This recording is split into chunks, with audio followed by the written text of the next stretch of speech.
Chronologie des opérations, stratégie. Stratégie fiscale. Non, il ne faut jamais dire stratégie fiscale. Chronologie des opérations. Hein. Donc, je vends, je meurs. 2 impôts.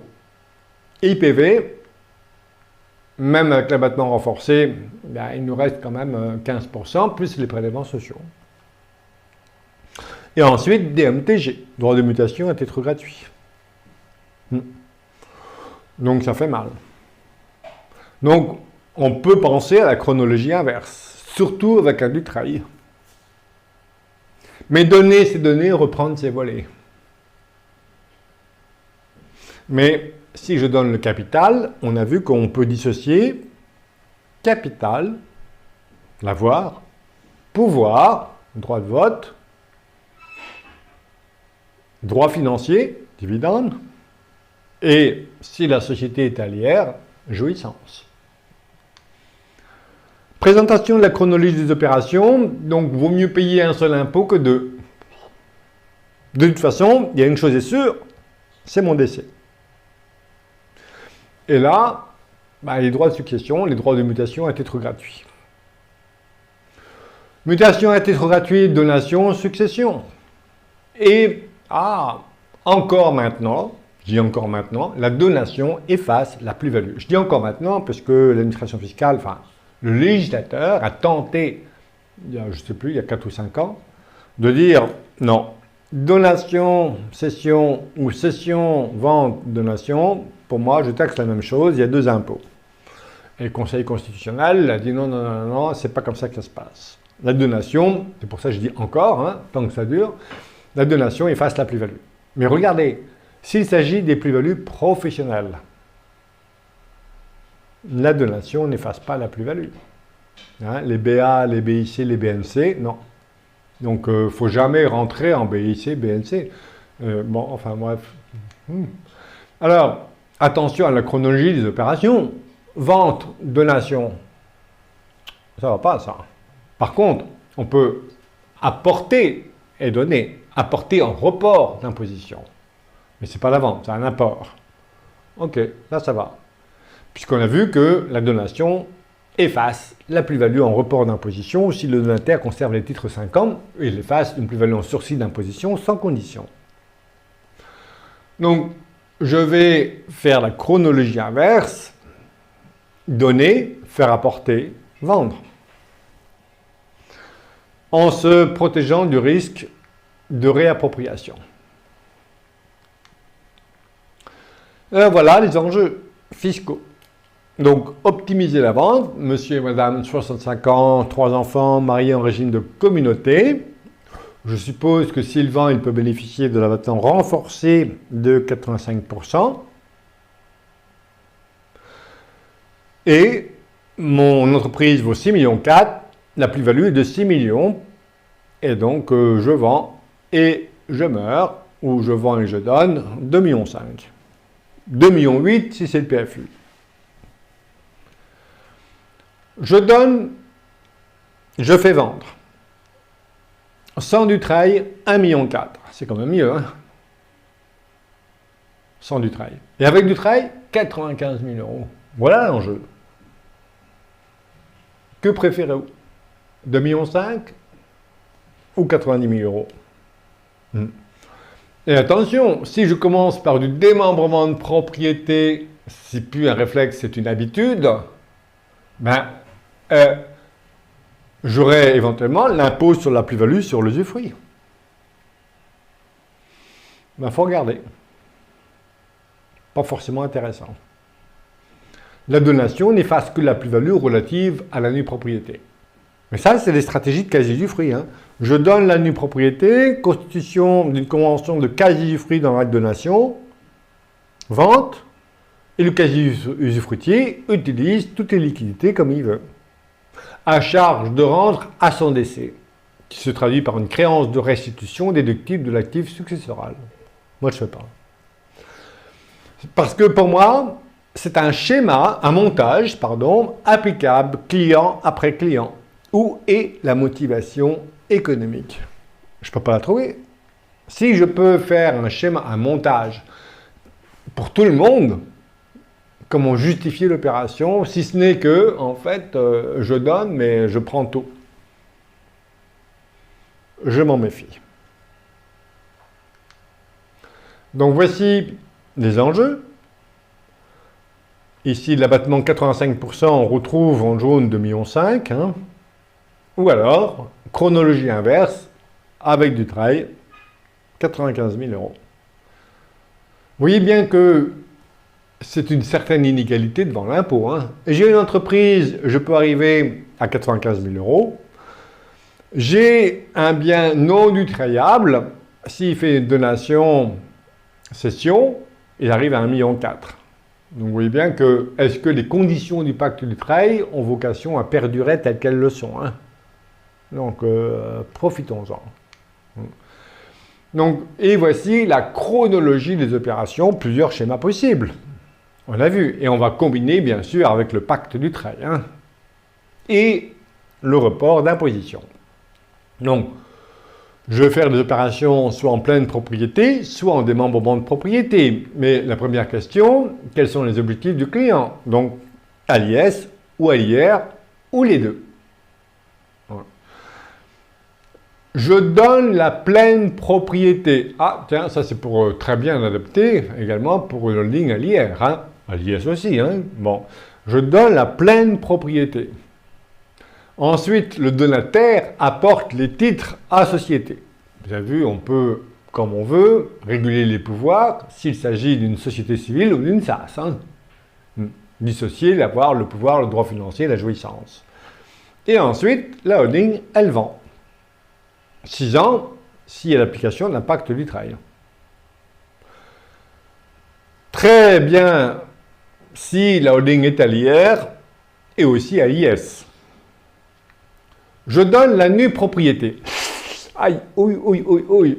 Oh, je suis provocateur, évidemment, hein. Bon, mais ne jamais commencer par du démembrement de propriété du trail, hein. En tout cas, hein. Perte des pouvoirs, irréversible, la donation de la nue propriété n'est pas... Bon, vous avez vu, hein. Donc, oui, pourquoi pas. Donc, je ne fais jamais. Donation de la nue propriété, donc on réduit la base taxable. Vous avez vu, avec mon entreprise de 6,4 millions, on a vu que les droits de mutation étaient trop gratuits, 95 000 euros pour une donation pleine propriété, 64 000, 61 000 pour une donation de la nue propriété. Hein. 30 000 euros sur un écart de 6 millions, je trouve que ça va, quoi. Bon. Donc, et ensuite, mais ça se fait, hein. Ensuite, l'usufruitier apporte ses titres à la holding, nu propriétaire apporte ses titres à la holding, on a un report du démembrement sur les titres de la holding.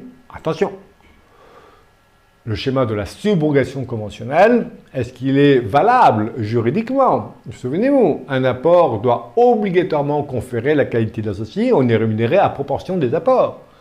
Et l'usufruitier n'a pas la qualité d'associé. Et ensuite, vend.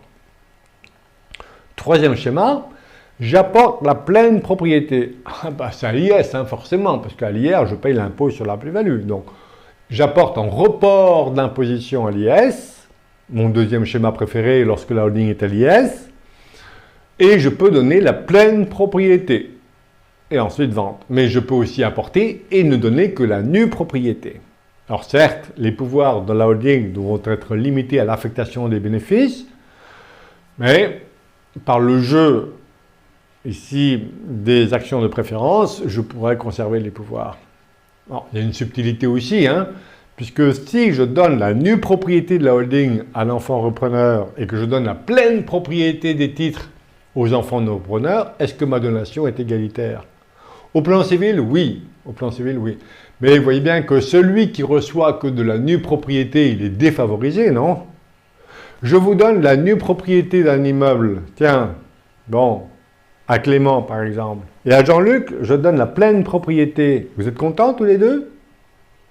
L'un qui reçoit la nue propriété, l'autre la pleine propriété. Donc vous dites que celui qui reçoit la nue propriété, il attend le décès de l'usufruitier. Celui qui a la pleine propriété, en principe, il peut en disposer, il peut voilà, le louer, il peut l'habiter. Hein. Donc vous voyez que les donations parfois ne sont pas forcément égalitaires. J'en tiens compte dans mes donations. Donc je peux donner une part plus importante à l'enfant repreneur s'il ne reçoit que de la nue propriété. Bien sûr, je ne fais ça que si elle est rare. Hein. Bon. Donc, j'apporte la pleine propriété et je donne la nue propriété et ensuite la vente. Et voyons, selon la forme juridique et le régime fiscal de la holding. Donc, en principe, je rappelle, hein, le choix entre IS, IR, IS n'entraîne pas des économies fiscales, et c'est un report de l'imposition, en espérant que je ferai mieux avec les sommes que la trésorerie que j'ai préservée pour investir. Bon, mais on ne fait que retarder la fiscalité, et il faut espérer que la fiscalité ne progresse pas. Bon.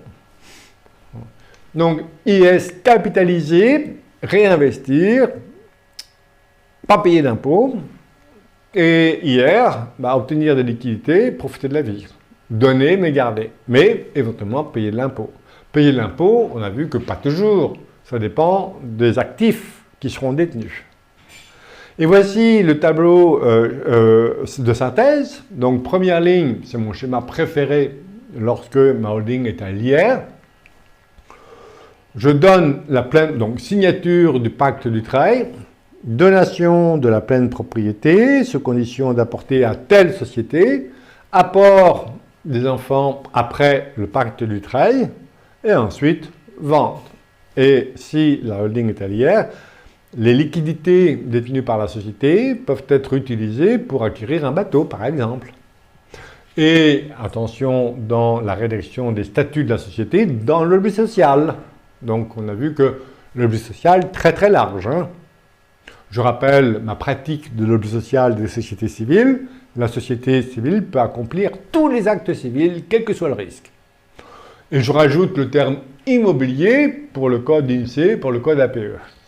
Parce que quelquefois, même le crédit peut être supérieur, si je n'ai pas le code APE, je ne sais plus lequel, des SCI.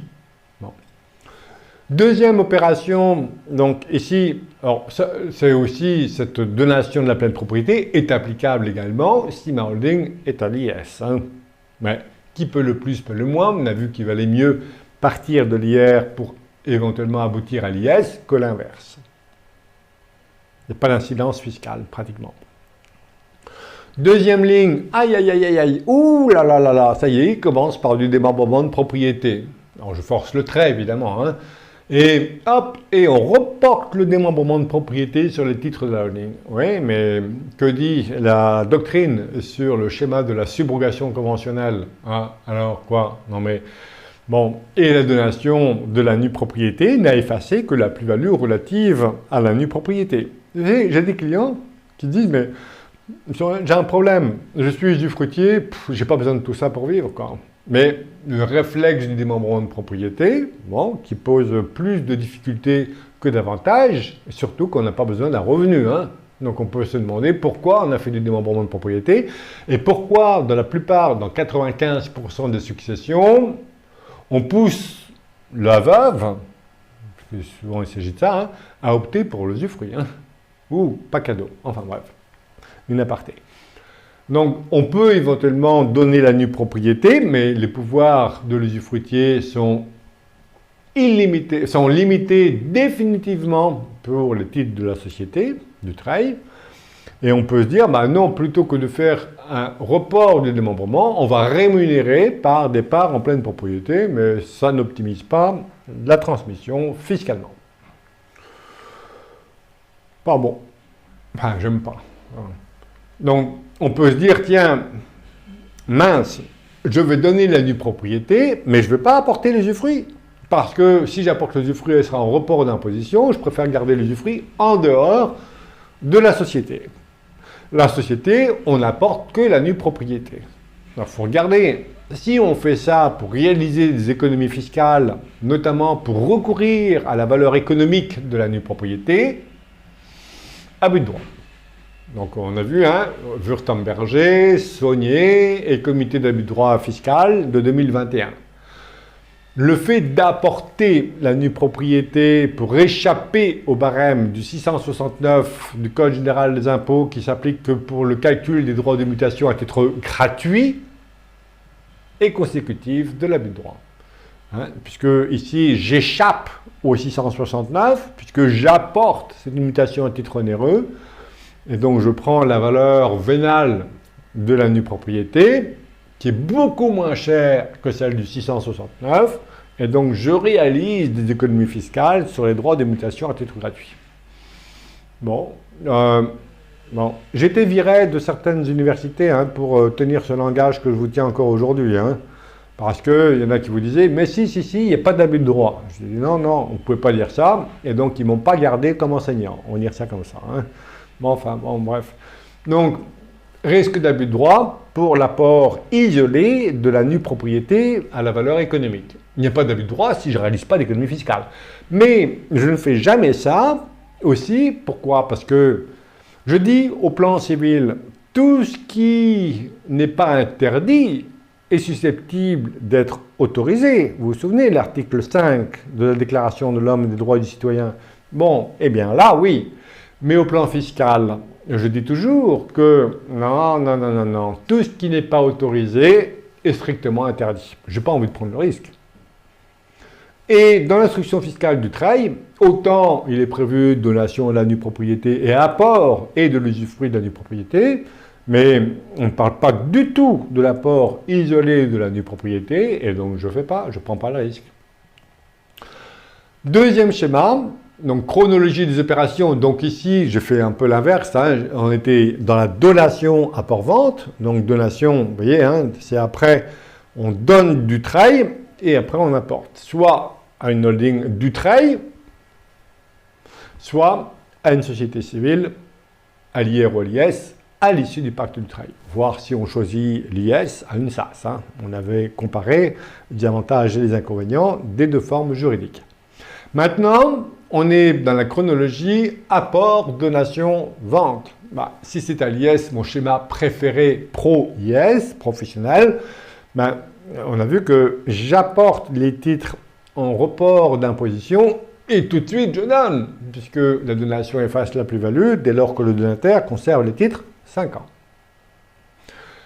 Donc j'apporte en pleine propriété et je peux donner la pleine propriété ou donner la nue propriété. Mais on a vu que le coût fiscal, le différentiel est faible, ça dépend de la valeur de l'entreprise, mais il est relativement faible entre une donation pleine propriété et une donation nue propriété. Et ensuite, bien sûr, la holding, elle cède les titres. À qui? Toujours, soit à une personne extérieure, soit à la holding de l'enfant repreneur, soit à moi-même, tout est possible.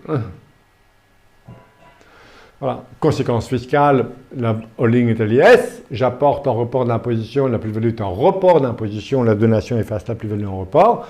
On aboutit exactement à la même chose qu'une donation apport. Et dernière ligne, et j'apporte la nue propriété pour m'affranchir du barème fiscal du 669, pour recourir à la valeur économique, puisque la barème fiscal ne s'impose que pour les mutations, le calcul des droits de mutation à titre gratuit. Dès lors que je fais une vente, un apport, je recours à une mutation à titre onéreux, je m'affranchis du barème fiscal. Donc ici, risque d'abus de droit fiscal. Conclusion de la chronologie des opérations H est à l'IR, donation, apport, vente. H est à l'IS, j'ai les deux choix possibles, donation, apport, vente ou apport, donation, vente. J'ai une préférence pour l'apport, donation, vente. La donation efface la plus-value, y compris lorsqu'elle est en report d'imposition et en sursis, bien sûr. Donc, voilà. Et voici le détail. Donc, je donne la pleine propriété, puis apport à une société à l'issue du pacte du travail. Donc, je donne les titres de la holding, de la société opérationnelle IS. Les enfants apportent, j'ai toujours des préférences, et dans la société opérationnelle et dans la holding. Et la donation est effacée la plus-value. 95 000 € si c'est du travail, avec l'entreprise qui vaut 6,4 millions. J'aurai une plus-value au moment de l'apport, puisque l'apport ne peut avoir lieu qu'à l'issue du pacte du travail, mais j'ai effacé toute la plus-value. depuis l'apport. Et on a vu qu'une plus-value éventuellement peut être contenue, on ne fait pas ça pour ça, hein, mais si je verse massivement des dividendes, en espèces ou en nature. Donc H est à l'IR, apport donation, c'est nul. Si je fais un apport donation à un holding à l'IR, j'ai l'impôt sur la plus-value plus les droits de mutation à titre gratuit, non? Donc ça ne va pas. Donc c'est forcément H est à l'IR, la chronologie inverse, donation, apport. Et avec un Dutreil, eh bien, je vais arriver à 95 000 euros. Mais attention, ici, si je fais une donation à la nue propriété, j'aurai l'impôt sur la plus-value sur l'usufruit, non? Donc ça ne va pas. H est à l'IS, donc j'ai deux choix possibles, donation, apport, vente ou apport en report d'imposition, donation, vente. Voilà, donc voici la chronologie des opérations. J'apporte à la holding, alors, toujours pourquoi, hein? Éventuellement, ici, c'est pour faciliter la reprise des titres par l'enfant repreneur, mais j'ai d'autres applications. Et ensuite, je peux donner de la nue propriété ou la pleine propriété. Il faut que je regarde le différentiel de fiscalité, tout en sachant que, attention avec le Dutreil, j'ai toujours les contraintes des pouvoirs de l'usufruitier. Donc, apport, donation, donation, apport, la fiscalité est la même. Alors ici, je ne vous ai pas mis Dutreil, mais on arrive à 95 000 euros toujours, hein.